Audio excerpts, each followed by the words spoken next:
onde contamos a história de quem conta histórias. Livros e autores. Um programa da Rádio Transforma. Conversaremos hoje neste Livros e Autores com André Gardel, poeta, prosador, músico, compositor, professor de teatro, professor de literatura, um homem extremamente multifacetado que representa o melhor do Brasil. Seja bem-vindo a este Livros e Autores, André Gardel. Olha, é um prazer enorme estar aqui participando desse Livros e Autores, que é um projeto maravilhoso de vocês, Em Comunidade, da revista Em Comunidade também, né? Sim, da revista Em Comunidade. E um enorme prazer, já publiquei na Em Comunidade, e fazer essa ponte Brasil-Portugal, eu acho que é fundamental nos dias atuais, né? Já publicou e vai publicar no próximo número um excelente texto, já tive a oportunidade de o ler, um excelente texto sobre o Vinícius de Moraes. Ah, que beleza! Sim, a biografia que eu fiz. Que eu já tive a felicidade de ler. Mas vamos começar, porque afinal de contas você, além de poeta, além de músico, compositor, entre muitas coisas, você, o autor, começou até por ser conhecido, e bem conhecido, como autor de uma famosa monografia sobre André Bandeira, Manuel Bandeira e Sinhô. Manuel Bandeira e Sinhô, uma excelente monografia que teve o Prémio Carioca de Monografia. Eu mostro aqui a capa dessa notável monografia e queria que André Gardel nos falasse sobre esta monografia e depois como se desenrolou o seu trabalho, quer o seu trabalho de investigação monográfica sobre autores, quer, sobretudo, o seu trabalho poético e também o seu trabalho de prosador. Ótimo. Bom, antes de tudo, uma honra o seu ato falho, né? André Bandeira me colocar junto com um dos maiores poetas da língua portuguesa, né? Que eu amo, é o poeta talvez que eu mais ame, junto com Fernando Pessoa. Bom, essa monografia, na verdade, foi minha dissertação de mestrado em literatura comparada na UFRJ, Universidade Federal do Rio de Janeiro, sob a orientação da professora Beatriz Rezende. E tem um prefácio do Hermano Viana, né? E aborda, basicamente, a ideia de que nos anos 20 do Rio de Janeiro começa a se estruturar o que vem a ser a modernidade do Rio, né? Que após as reformas do prefeito Pereira Passos, naquele momento histórico, há uma cisão na cidade, né? Se divide a Zona Norte e a Zona Sul, e, simultaneamente, né, você tem essa divisão horizontal, você tem uma divisão também vertical, né? Surgem os morros e a cidade. Então, esses anos 20, onde se fixa, por exemplo, a linguagem do samba, né? A linguagem do que a gente convencionou chamar de samba moderno, com o pessoal do Estácio, coisa e tal, é um momento propício. Bom, se pensa, então, de imediato, teve duas cisões, onde se originou a cidade partida, né, a famosa cidade partida, mas, simultaneamente, nos anos 20, muitos dos agentes culturais, vindos da cultura culta ou vindos da cultura popular, ainda estão agindo e fazendo trocas, né? Então, na verdade, essa monografia aborda basicamente isso, esse intercâmbio de relações boêmias na Lapa, a famosa Lapa, de onde sai o malandro da Lapa, boêmias na Lapa, interculturais, né, entre agentes como Jaime Ovalle, que era um músico culto, das camadas cultas, Manuel Bandeira, Vila Lobos, frequentava a Lapa, e do outro lado Pixinguinha, Senhor, que foi considerado o rei do samba, né, coroado pelo Zeca do Patrocínio, filho do Zé do Patrocínio, que também era um boêmio da época. Então, nesse sentido, é meio que uma arqueologia do que veio a ser o carioca hoje, né? Nesse momento eu estava muito interessado nessas abordagens dessa natureza. E no prefácio, o Hermano Viana, que escreveu o Mistério do Samba, né? Que ele aproxima Pixinguinha de Sérgio Buarque de Holanda e Gilberto Freire, ele fala assim, pô, mas que simultaneidade, né? Nós acabamos pesquisando, ele fazendo a tese de doutorado dele, eu fazendo a dissertação de mestrado, sem um saber do outro, um mesmo tipo de procedimento, né? Como que no Rio de Janeiro, nessa cidade por excelência da sociabilidade, entre aspas, também da violência, né? Essa cidade teve uma raiz de intercâmbios culturais entre agentes vindos de lugares de produção criativa distintos, né? Como o senhor, né? Um semi-analfabeto, negro, vindo das camadas populares, da música popular, e Manuel Bandeira, talvez o poeta mais culto do nosso modernismo, junto com Mário de Andrade. Né? E é É, é, basicamente isso. é essa miscigenação cultural e de produção artística e literária que se deu entre um erudito, que era Manuel Bandeira, e um homem do povo, que era Senhor, como se deu também entre Pixinguinha e outros. E isso refletiu-se, tanto quanto me parece, isso refletiu-se na sua obra posterior. Esta ligação entre aquilo que é erudito e aquilo que é popular é uma característica da sua obra, nomeadamente de uma sua obra, Almas Selvagens, que veio posteriormente. Como é que nasceu esta obra, Almas Selvagens, e em que medida é que se entrecruzam a erudição e o popular nessa obra? Ah, sim. Vou chegar em Alma Selvagem, mas antes eu vou falar um pouquinho sobre assim, como que isso se produz no meu processo criativo, né? Porque no fundo, eu sou um compositor de música popular.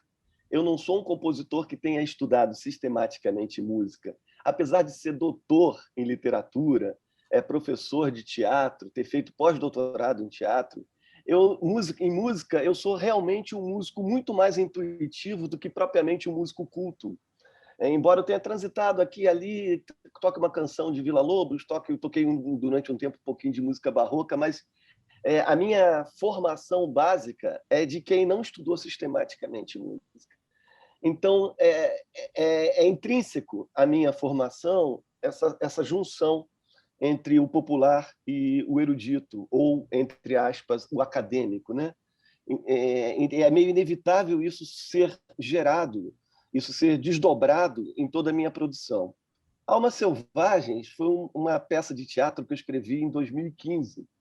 Eu tinha acabado de cumprir a função durante 2 anos de coordenador do programa de pós-graduação em artes cênicas. Então, eu me meti numa situação assim de burocrata acadêmica, e eu saí dessa situação falando assim, não, eu tenho que recuperar o artista dentro de mim.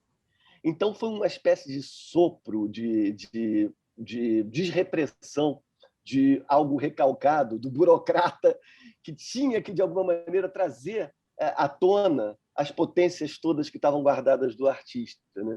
E aí nasceu, quando eu terminei, eu falei, não, vou escrever. Veio essa ideia de Almas Selvagens, e também Almas Selvagens por quê? Porque eu já vinha sistematicamente, eu sou há 7 anos, eu dei há 7 anos uma disciplina chamada Formação do Teatro Brasileiro, na qual eu promovo com os meus alunos, e isso vai se transformar em livro, a qualquer momento, eu estou juntando todo esse material, promovo uma revisão do teatro brasileiro a partir de uma noção antropofágica perspectivística, junto ao Oswald de Andrade, com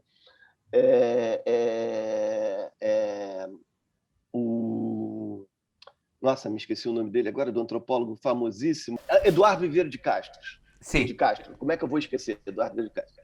E aí eu penso numa revisão do teatro brasileiro. Então eu já venho seduzido por toda a epistemologia indígena, por esse momento no qual o pensar, a filosofia indígena que foi ordenada de modo teórico por Eduardo Vieira de Castro, embora seja uma filosofia prática na vida cotidiana e não tenha sentido necessidade nos 12 mil anos de civilização que teve no Brasil e se transformar em teoria, uma filosofia de vida, eu trouxe esse material para rever o teatro brasileiro. Então, e hoje em dia, eu estou preparando um livro, né? Eu acabei de terminar um romance, que é uma narrativa que se chama Viagem de Ulisses pelo Rio Amazonas, né? Que eu faço uma mistura entre a Grécia arcaica e o que foram esses povos originários pré-colombianos. Esse romance está pronto e eu estou querendo publicar. Eu vou começar a correr atrás de editor agora. Uma odisseia brasileira. Uma Odisseia brasileira. Eu faço uma paródia bem antropofágica da Odisseia. Paródia e trazendo, reconcebendo, recriando a Odisseia, mas com o outro viés, né? Dessa relação América-Europa, né? Que é uma relação que foi problemática, há 500 anos problemática, e eu sugiro que se tivesse vindo um grego arcaico, aqui Ulisses, um trickster, pudesse ser diferente essa relação e houvesse uma sedução intercultural, né? E, simultâneo a isso, eu também estou fazendo meu novo livro, é um livro sobre o xamanismo, né? Eu vou dar um curso agora na pós sobre o xamanismo, né? Uma poética pajé, a vigília onírica, cosmos e performagia. Então, tudo isso me levou para fazer, quer dizer, o desdobramento de uma ideia de trazer epistemologia indígena para ser inserida nos modos de criação artística, nos modos de pensar teoricamente, que me levou a fazer Almas Selvagens, que é exatamente isso, a tentativa de construir um pensamento selvagem, né? De que, pegando lá o pensamento selvagem do Lévi-Strauss, só que na prática, na execução prática disso por meio de uma peça de teatro. E essas, as almas selvagens, isto aquelas almas daqueles índios, daquelas civilizações pré-colombianas, ou melhor, pré-colombianas, sim, e que estão a ser, de certo modo, aniquiladas pelo atual regime brasileiro, e já foram em grande parte por regimes anteriores, mas o atual regime brasileiro levou isso muito mais longe do que regimes anteriores. Essas almas selvagens persistem ainda no povo indígena, nos chamados índios brasileiros? Persiste. É muito difícil, né? Você pensar que teve uma civilização aqui que tem uma raiz de 12 mil anos, né? Uma civilização com toda uma concepção de vida, de mundo, e que estava aqui, que se organizou há 12 mil anos, né? Na floresta amazônica, se espraiou por toda a América, e que vem a ser, na verdade, o fundamento do que vem a ser o Brasil, né? Antes do Brasil, né? Antes do Brasil geopoliticamente se chamar Brasil, existia a civilização riquíssima aqui, rica e múltipla, né? Ultra variada. E, assim, se sistematicamente o Estado e a concepção catequética religiosa tentou destruir essa civilização para transformá-la em cidadão ocidental, né? E depois, a posterior a isso, durante a colônia, a posterior a isso, na modernidade, se tenta inserir a força, como a ditadura fez nos anos 70, a tentar inserir a força, o índio, na vida produtiva do capitalismo, né? Se tenta isso, há uma reação, né? Essa reação é quando os povos indígenas começam a se organizar politicamente. Os primeiros são no final dos anos 70, o Mário Juruna, né? Depois o Ailton Krenak. Essas pessoas se organizam e começam a fazer os movimentos indígenas juntos com antropólogos, que foram fundamentais nesse momento, missionários. Então, a partir disso, vai se constituir a Constituição de 1988. Essa Constituição ela dá um primeiro passo para que essas almas selvagens permaneçam potentes na nossa sociedade e se organizem e se estruturem, como hoje estão. E que há uma recuperação, ao invés de ter vergonha e de se saber menor por ser índio, começa-se a resgatar o orgulho de ter de ter a sua característica indígena, e é o que está acontecendo com vários segmentos. Se recupera o quê? As múltiplas etnias, né? Se hoje nós temos 300 etnias, quando chegaram aqui os europeus, nós tínhamos mais de 1.000 etnias. E hoje nós temos 270 línguas, nós tínhamos muito mais, ou seja, uma diversidade assustadora. Né? Padre Antônio Vieira aprendeu 8 línguas quando esteve aqui no Maranhão, 8 línguas, mas ele falou assim, meu Deus, 8 línguas. Ele era talvez o homem mais culto, né, da língua portuguesa, tenha sido o Padre Antônio Vieira. Sim, uma das referências da língua portuguesa, e embora é curioso que, embora tentasse cristianizar os índios, a verdade é que ele demonstrou um grande respeito pelas culturas índias. Sim, mostrou, pelas culturas indígenas. Mas, ao mesmo tempo, você imagina, então, cada língua, né? Cada cultura dessas é mais uma faceta do humano, engrandece o humano. E o mundo que tenta reduzir isso a uma verdade, a um modus operandi da economia, a um modus operandi de valores sociais, a um modus operandi de política, reduzir essa multiplicidade a um só, a gente está massacrando o humano. E é o que acontece no Brasil, que a gente teve esse retorno do recalcado, né, que a direita estava escondida, amargurada, a ultradireita retoma e tenta massacrar todos os movimentos indígenas, mas eles já estão organizados. E eu sonho, e aí vem a minha utopia, né, eu sonho que o Brasil se transforme no futuro num país plurinacional, com cadeiras para cada uma das etnias indígenas, dos povos originários, e com cadeiras para quilombolas, e que esse Estado se revigore, o Brasil perceba a riqueza da diversidade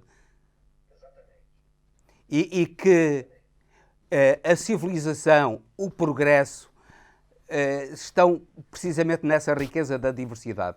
É muito importante que isso suceda neste momento em que é necessária uma resistência enorme contra o protofascismo, contra esta ditadura do pensamento, sobretudo levada a cabo pelo governo de Bolsonaro e pelas várias congregações evangélicas que, no fundo, são o grande suporte do governo de Bolsonaro e que pretendem meter na alma selvagem dos indígenas brasileiros, pretendem meter-lhes um pensamento escravo, de aceitação da escravatura que o capitalismo impõe às pessoas, levando-as a viverem exclusivamente para pagarem os seus créditos bancários, para pagarem o seu cartão de crédito e para pagarem as suas dívidas aos bancos. A vida das pessoas no capitalismo moderno é destinada a pagar as dívidas aos bancos. E eles conseguirão resistir a isso.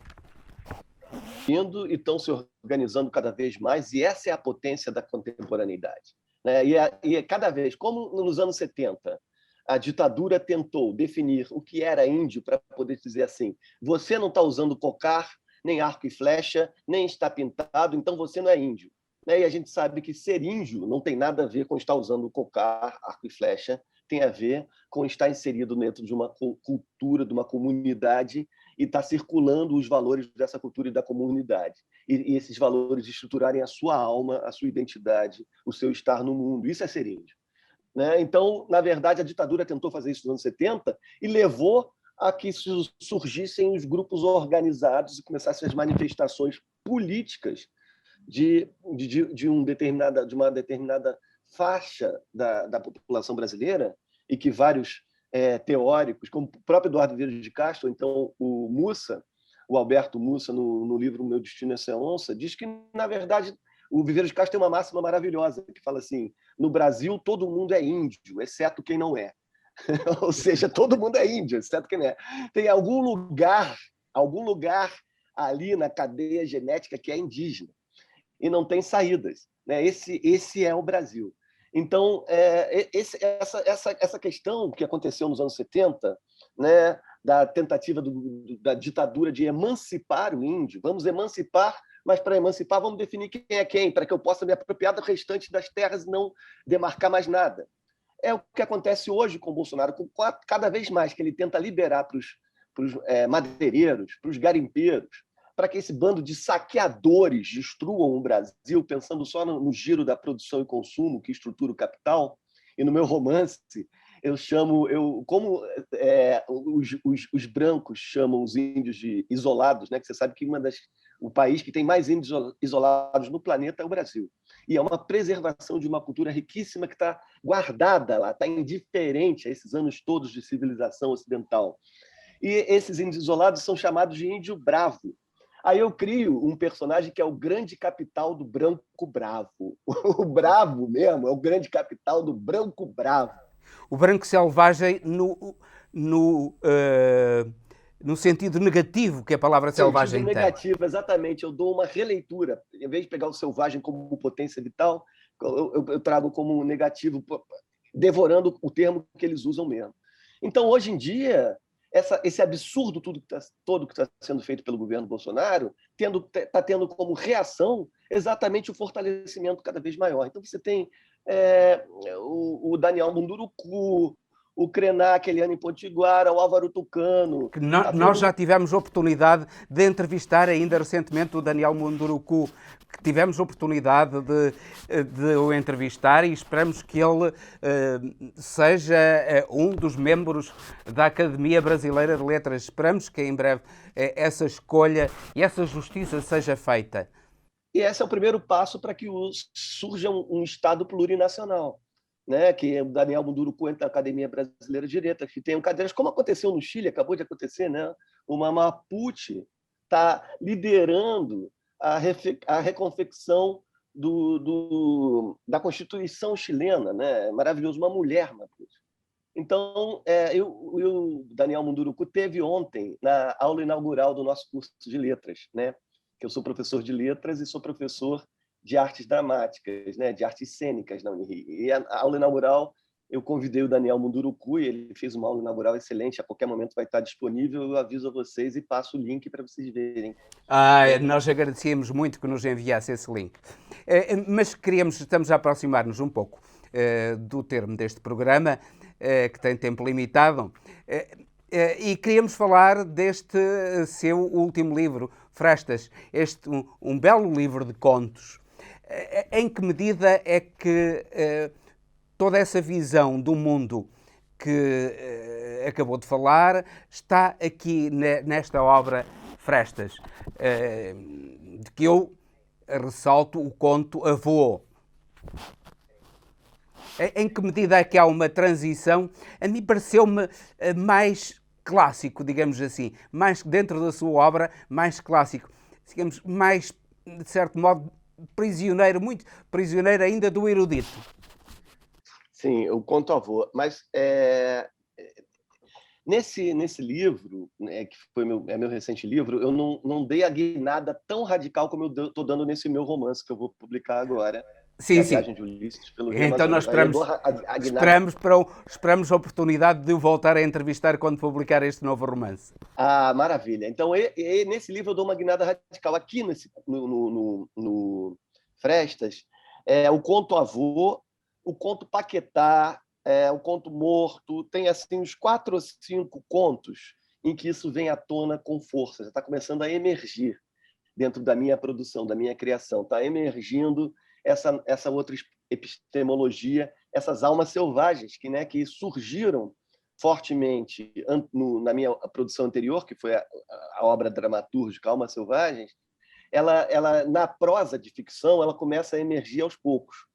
O conto Avô é um acerto de contas, é o devir índio. No conto Avô, eu vou lá encontrar com meu avô e ao invés de ele queria apresentar para mim o grande caudilho. Vou lá no Rio Grande do Sul, que eu sou gaúcho. Meu pai era gaúcho da fronteira com o Uruguai. E eu vou lá. Foi uma viagem que eu fiz quando eu era adolescente, mas eu resolvi escrever isso há pouco tempo, quando eu lancei o livro, lembrando dessa viagem que eu fiz com 14 anos para conhecer meu avô, que era um desconhecido completo. E ao invés de ver nele o caudilho que ele se apresentava, né, como vários caudilhos pipocam pelo Brasil do interior afora, ao invés de ver nele esse caudilho patriarcal, macho, coisa e tal, branco, blá, blá, blá, blá, blá, blá, essa ideologia toda da violência que gerou esse Brasil profundo que gerou essa ultradireita, gerou os ruralistas, gerou tudo que nós temos de muito trágico, né, na nossa formação, que é desdobramento das capitanias hereditárias, coisa e tal, vejo nele, justamente, eu apreendo nele o que ele tem de índio, né? Eu descubro nele o que ele tem de índio. Então, no final, é exatamente isso. É como se... Por isso que esse conto abre o livro. É ele me passando, eu indo lá na minha raiz para descobrir o meu lado índio, que de parte do pai. E com uma mulher como intermediária. Oi? E com uma mulher como intermediária. Exatamente, com uma mulher como intermediária. Uma índia, né, de verdade. Sim. Uma índia caigangue, né? E depois eu vim a pesquisar, que eu estou ainda correndo atrás disso, mas eu acho que meu avô tem ascendência não caigangue, né, mas charrua. Então, eu estou pesquisando isso. Ainda não consegui saber direito, mas eu vou atrás e vou pesquisar.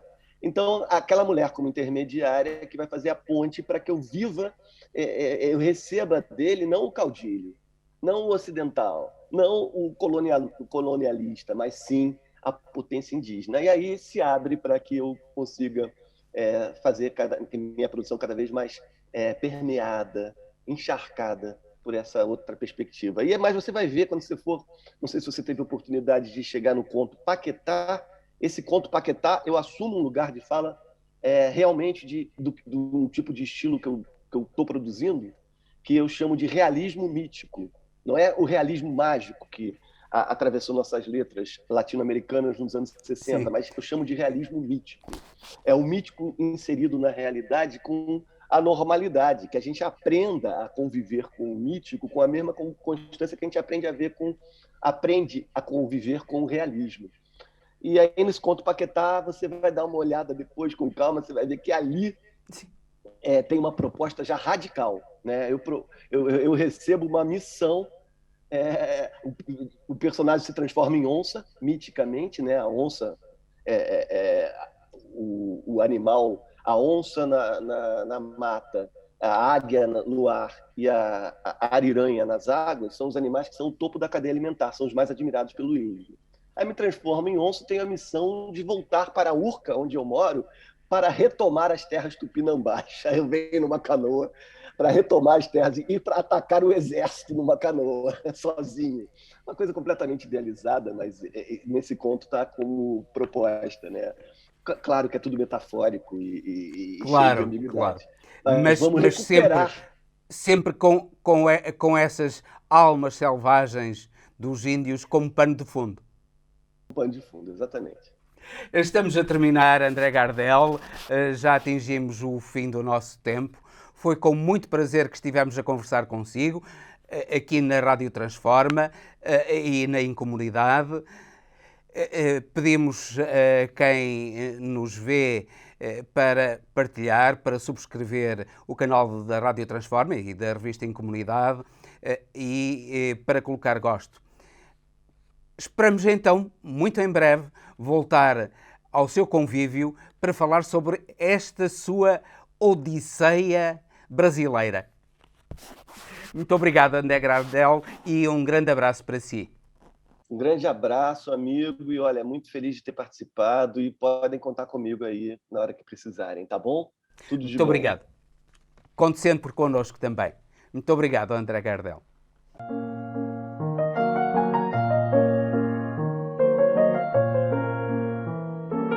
Onde contamos a história de quem conta histórias. Livros e autores. Um programa da Rádio Transforma.